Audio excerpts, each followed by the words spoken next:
There are moments in life where nothing goes right, when failure seems certain, when you just want to give up, as if you could never reach the top of the mountain, as if it's all not worth it. You just lay there, emotionless, until you hear a voice.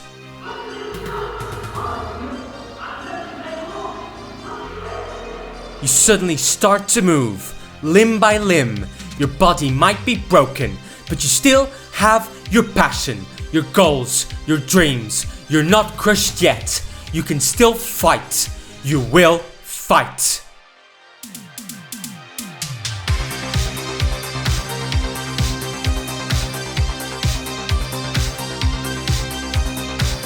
Welcome to the world of Captain Tsubasa. You have no idea how much this has impacted me throughout my life. It's the one anime that has made me believe, to have a growth mindset, to always improve day by day, and more importantly, to push the boundaries of what I thought possible. But there was one thing that I had forgotten, one aspect that was essentially me wanting to achieve my goals and dreams, and that one aspect was the very thing that completely changed my life. But to explain what that is, we need to go back, all the way to when I was 13 years old. When I was young, I was not the best at sports, and I was certainly not the best at soccer, also known as football, outside the US. I would play it with my friends from time to time, but that's it. There was no real passion for the sport besides my dad thoroughly enjoying it. However, one day I turned on the television and a show began to play, and suddenly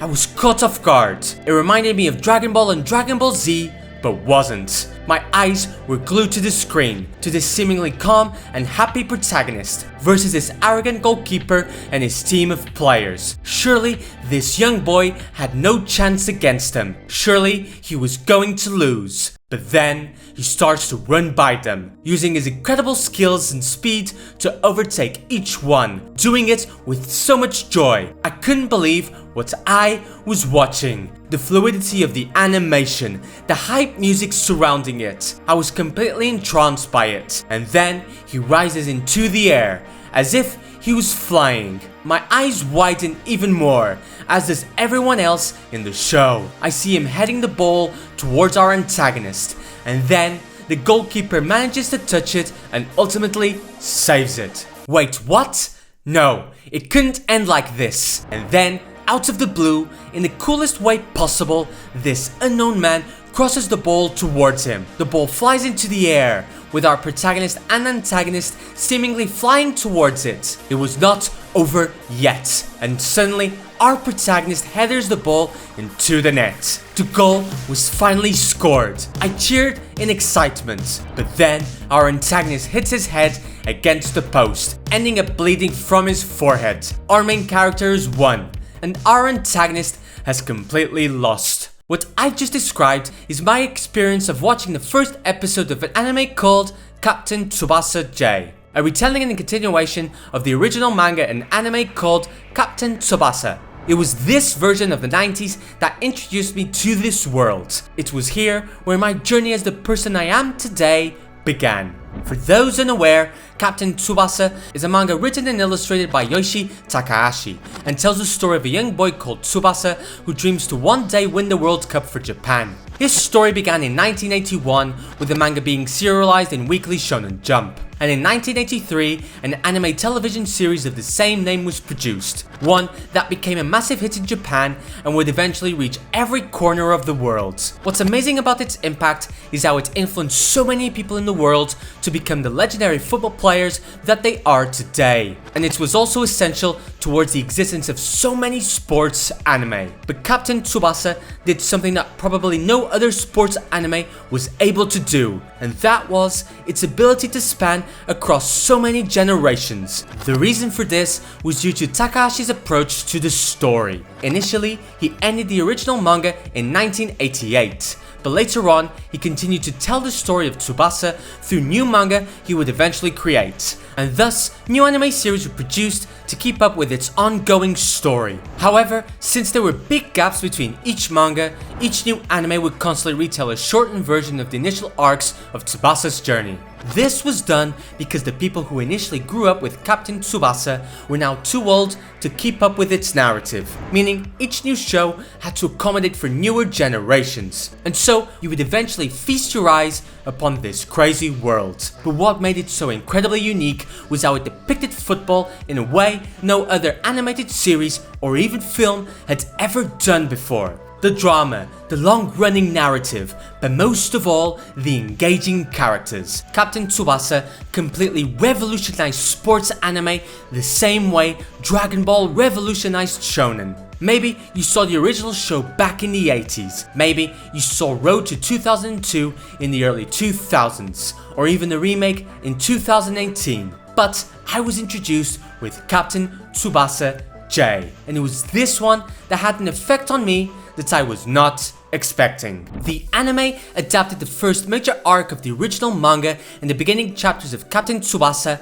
World Youth, and for me, I find this one to be the superior adaptation of all of the anime series. This might have to do with nostalgia, but I truly believe that the animation and direction is top tier, one that I find to be on the same level of production as some of the best shonen of that era, and it's such a shame that the anime stopped midway through the World Youth arc. As a kid, I had no idea why it stopped during that point, but all I wanted was to know what happened next. But eventually, I was finally able to read all of Tsubasa's story, and after all those years, all of that waiting, it was completely worth it. I was just glued to each page, to the craziness of how football was depicted, to the ridiculous shots that seemed more like superpowers than anything else, to the absolute drama that felt more like they were saving the world rather than playing football. And I loved every second of it, because Captain Tsubasa did something I had only seen in the original Dragon Ball, and that was the protagonist was a young boy instead of being an adult. This was a key factor in contributing to the original manga's success, because it made us connect easily with Tsubasa. So whatever he did, we wanted to do it too. We saw him be friends with the ball. He loved that ball so much. The joy in his face whilst playing football was something his adversaries had never seen before. And this young boy was not only captivating to those around him, but to me as well. When I watched it for the first time, I too was a young boy. And I too became friends with the ball. I did everything I could to get used to the touch of it, to become one with it. I instantly wanted to play football everywhere, with my friends before classes, after school, arrange proper weekend matches, and even join a football school with a few of my friends. I started to follow football in a way I had never done before. I found joy in this sport, and this feeling kept growing and growing and growing. It wouldn't stop. I couldn't contain it, and thus I wanted more from this. I wanted more from Captain Tsubasa. The events that transpire in the first major arc of the anime, the National Junior Tournament arc, is when I truly became obsessed with this story. Initially, all I wanted was for Tsubasa and his teammates to win the tournament. But then, you began to know everybody else. You connected deeply with their backstories, whether it was the breakup of one's parents and choosing who to be with, and how that ended up affecting all the friendships he made during his childhood, or how a whole team was fighting in honor of their coach who was severely ill, or how seemingly the most difficult rival Tsubasa had ever faced, one who seemed absolutely fearless, was merely someone trying to do his best to support his family. It's all of these characters that showcase how human they really are. How all of their past experiences had a massive impact on who they eventually become, and no better is that conveyed than through Jun Misugi's battle with our protagonist, one that definitively made me witness the most terrifying experience ever in an anime. Misugi was supposed to be the next big star of Japan. He had everything: style, wits, leadership. He might even be better than Tsubasa, except he has a heart condition, one that prevents him from playing football in the way he would like. And thus, he's only allowed to play a limited amount of minutes, which means that if he plays a second more, he might die. But when he finds the opportunity to play against our protagonist, he decides to do something crazy. He decides that he will play the entire match. That's right. An 11-year-old chose to risk his entire life to play against another 11-year-old. It's the most absurd thing ever, but for some reason it's had an enormous staying power with me, especially because we witnessed Tsubasa dealing with this knowledge, dealing with this ordeal, not able to play to his full strength, not wanting for his newfound rival to die, and thus not honoring Misugi's wishes. We should want him to live. Tsubasa is right in wanting that. Misugi's mother even wants him to be subbed off. He has fallen time and time again, and his condition is clearly worsening. It's only natural to want him to live. But that's not what this match is about. It's not about him living a peaceful life. It's not about him doing what everyone else wants him to do. It's about him doing what he loves doing the most. It's about being able to fight with all of his powers at the highest level against someone who can finally rival against him. And we end up wanting Misugi to fight as well. He might die. We even believe that he has died at a certain point. It's genuinely horrifying, but in a ludicrous way, it's beautiful at the same time. It's like watching Goku versus Vegeta, or Luffy versus Crocodile, or even Yusuke versus Toguro. The difference is we actually care about both of these characters immensely. There isn't a villain in this match. We don't really even root for Tsubasa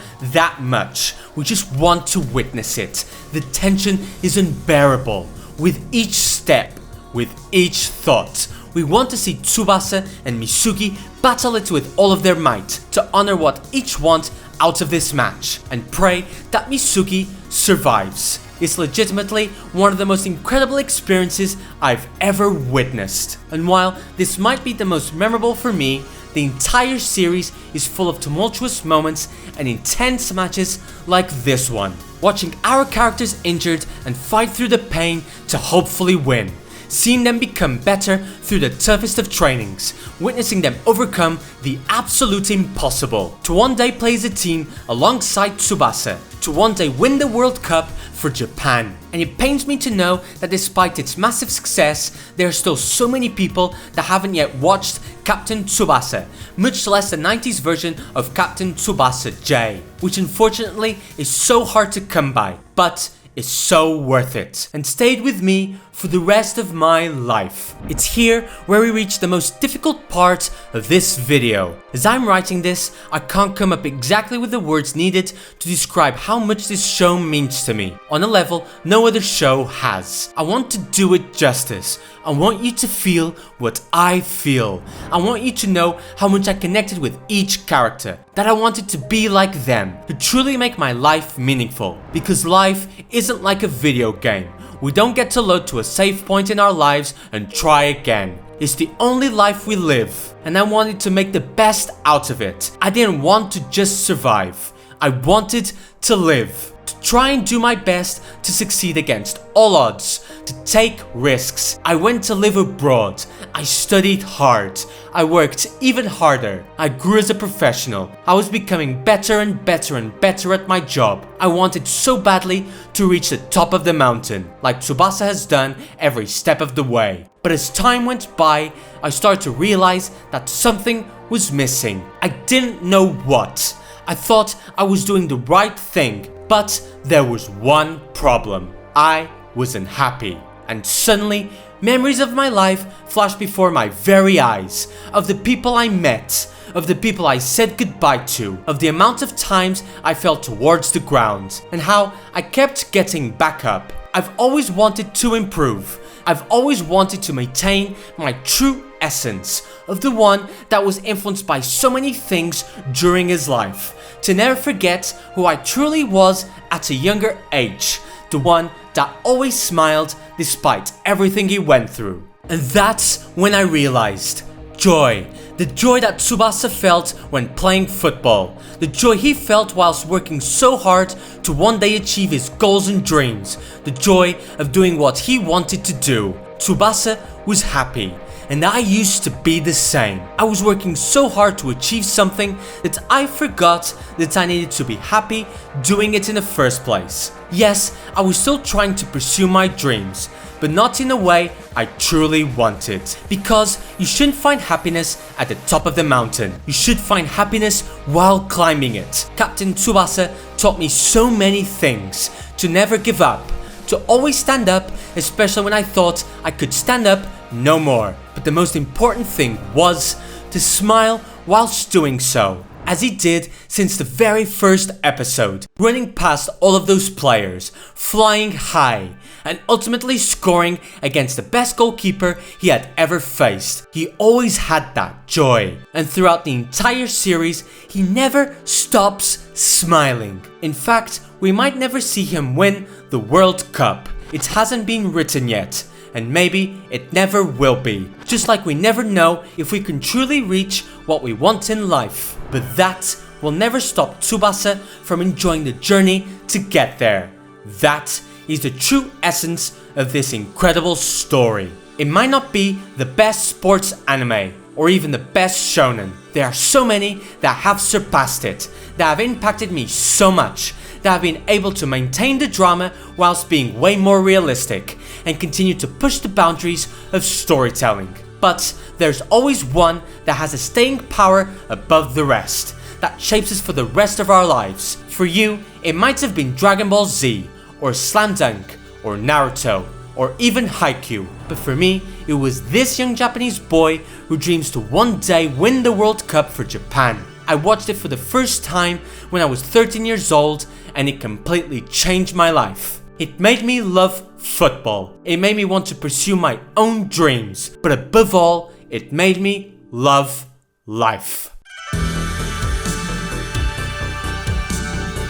Thank you for watching my video. I took a bit longer to make this one, but I really wanted to nail down just how much I truly love Captain Tsubasa. If you enjoyed it, please hit that like button, and if you want more content like this, it would mean so much to me if you could subscribe. My channel means nothing without you. Thanks again, and I'll see you in the next video.